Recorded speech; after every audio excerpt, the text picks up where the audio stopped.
జిల్లా నేలకొండపల్లి మండలం అమ్మగూడెం గ్రామ పంచాయతీలో ఉన్న అమ్మగూడెం గ్రామ పంచాయతీలో కాంగ్రెస్ పార్టీ బలపరిచినటువంటి సర్పంచ్ అభ్యర్థి గండు మౌనిక గారి భర్త గారు మాజీ సర్పంచ్ గండు సతీష్ గారు మనతో ఉన్నారు. ఒకసారి మనం సతీష్ గారితో మాట్లాడి ఎన్నికల యొక్క ప్రచార సంగతులు మనం తెలుసుకుందాం. నమస్తే సార్. సార్ చెప్పండి, ప్రచారం ఎలా నడుస్తుంది? ప్రచారం అయితే మేము స్టార్టింగ్ నుంచి మొదలుపెట్టాము, డోర్ టు డోర్ మొదలుపెట్టాము. గతంలో ఈ 2 సంవత్సరాల్లో అధికార పార్టీ నుంచి వచ్చిన పనులలో ఇందిరమ్మ ఇల్లులు ఒక 15 వచ్చాయి. అలాగే చేసిన రోడ్స్, డబల్ రోడ్ ఒకటి 2.5 crores ఒక డొంక రోడ్డుని పొంగులేటి శ్రీనివాసరెడ్డి గారు మన పాలేరు ఎమ్మెల్యే మన మంత్రివర్యులు శాంక్షన్ చేసి ఆ వర్క్ చేశారు.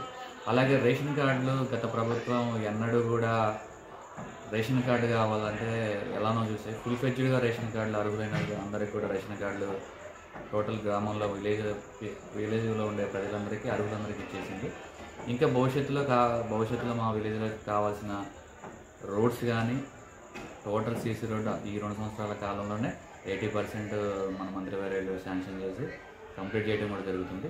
చిన్న చిన్న సైడ్ డ్రైనేజ్ కానీ మిగిలిపోయిన సీసీ రోడ్స్ ఇంకా అర్హులకి ఇందిరమ్మ ఇల్లు రావాల్సి ఉంది. మన ప్రభుత్వం అధికార పార్టీ కాంగ్రెస్ అభ్యర్థిని గెలిపిస్తే భవిష్యత్తులో 100% ఇందిరమ్మ ఇల్లు కావాల్సిన ప్రజలందరికీ మనకి ఎన్ని కావాలో చెప్పి మరీ శాంక్షన్ చేసి, ఎందుకంటే మన మంత్రివర్యులు గృహ రెవెన్యూ మంత్రివర్యులు కాబట్టి మనకు ఆస్కారం ఉంటుందని ప్రజలకు చెప్పుకుంటూ, అలాగే కొన్ని రెవెన్యూ సమస్యలు అనగానే గతంలో పాస్బుక్లు మన గత ప్రభుత్వంలో దాన్ని ఏం చేయలేకపోయాము. ఆ పాస్బుక్లు కొంతమందికి ఒక 15 నుంచి 20 మంది రైతులకి ఏమి చేయలేక పోవటం వల్ల వాళ్ళు ఇబ్బంది పడ్డారు. కనీసం వాళ్ళకి రైతు బంధు కూడా పడటానికి వీలు లేకుండా పాస్బుక్ లేని పరిస్థితుల్లో ఇప్పుడున్న ప్రభుత్వంలో అవి చేసి పెడతామని మేము వాళ్ళకి వాగ్దానం చేసుకుంటూ, గ్రామంలో రామాలయం ఒకటి మా విలేజ్లో గుడి ఒకటి బ్యాలెన్స్లో ఉంది. భవిష్యత్తులో మన మంత్రి గారి సహాయ సహకారాలు తీసుకుంటూ 5 సంవత్సరాల్లో దాన్ని మేము కట్టి చూపుతామని మేము ప్రచారం చేసుకుంటూ, మేము ఈ ప్రభుత్వం అధికార పార్టీ కాబట్టి అధికార పార్టీ అభ్యర్థిని గెలిపిస్తే అందరికీ పనులు అవుతాయని చెప్పుకుంటూ మేము ప్రచారం చేస్తున్నాం. సో చెప్పండి, ఈ ఎన్నికలలో మీకు కలిసి వచ్చే అంశాలు? కలిసి వచ్చే అంశం అంటే మాకు ఈ 2 సంవత్సరాల టైం రావటమే కలిసి వచ్చే అంశం. ఎందుకనగా ఈ 2 సంవత్సరాల కాలంలోనే రేషన్ కార్డులు కానీ, సీసీ రోడ్స్ కానీ, ఇందిరమ్మ ఇల్లు కానీ, డొంక రోడ్డు మాకు కోనాయిగూడెం టు అమ్మగూడెం రోడ్డు 2.5 crores శాంక్షన్ అయింది. ఇవే మాకు కలిసి వచ్చే అంశం. మెయిన్ ఏంటంటే అధికార పార్టీ టికెట్ ఇవ్వడం అనేది మెయిన్ మాకు బలం. అలాగే మా పాలేరు ఎమ్మెల్యే మంత్రివర్యులు శ్రీనన్న కొండంత బలం మాకు. కాంగ్రెస్ పార్టీ నుంచి టికెట్ వచ్చిందంటేనే గెలుపు ఖాయమంటారు. ఆ గెలుపు ధీమా మీలో ఉందా?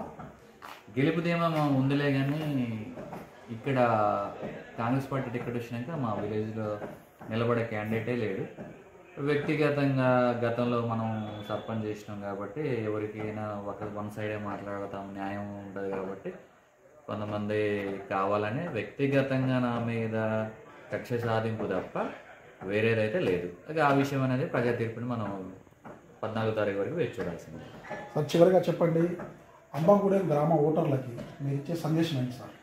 అమ్మగూడెం గ్రామ ఓటర్కి ఇచ్చే సందేశం అంటే, నేను లోకల్ క్యాండిడేట్, గత ప్రభుత్వంలో 5 సంవత్సరాలు సర్పంచ్ చేశాను. నేను 24/7 విలేజ్లో ఉంటాను.